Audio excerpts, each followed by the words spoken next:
Viewers నమస్కారము. ఎలా ఉన్నారు? అందరు బాగున్నారా? ఈరోజు నేను ఫిష్ కర్రీ చేస్తున్నానమ్మా. నేను చేపలు 800 గ్రామ్స్ తీసుకున్నానమ్మా.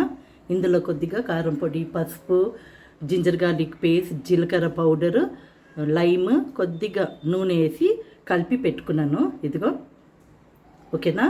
ఇప్పుడు మనం ప్రాసెస్కి వెళ్ళిపోదాము. నూనె పోస్తున్నాను. 4 స్పూన్స్ నూనె పోసినానమ్మా. స్పూన్ జీలకర్ర వేసుకుందామమ్మా. 1 స్పూన్ ఉల్లిగడ్డ స్మాష్ చేసి పెట్టుకుంటున్నానమ్మా. ఇదిగో వేస్తున్నాను 5 ఉల్లిగడ్డలు. 1 చెంచా అల్లం ఎల్లిపాయ పేస్ట్ వేస్తున్నానమ్మా. 1 స్పూన్ పసుపు, ఇక కరివేపాకు, కొత్తిమీర. 6 టమాటాలు తీసుకున్నానమ్మా. సన్నగా కోసి వేస్తున్నాను. ఇది బాగా ఫ్రై చేస్తున్నాము ఒక 3 మినిట్స్. 6 పచ్చిమిరపకాయలు స్లిట్ చేసి వేస్తున్నానమ్మా. 1 స్పూన్ కారం పొడి, 2 స్పూన్లు ధనియాల పొడి, 1/2 స్పూన్ జీలకర్ర పౌడర్, 3 లవంగమ్మ, ఉట్టి లవంగ.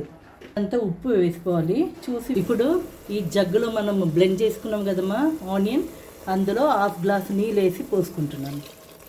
ఇదిగమ్మా బాయిల్ అవుతుంది. ఇప్పుడు మనం సగం నిమ్మకాయ వేసుకుందాము.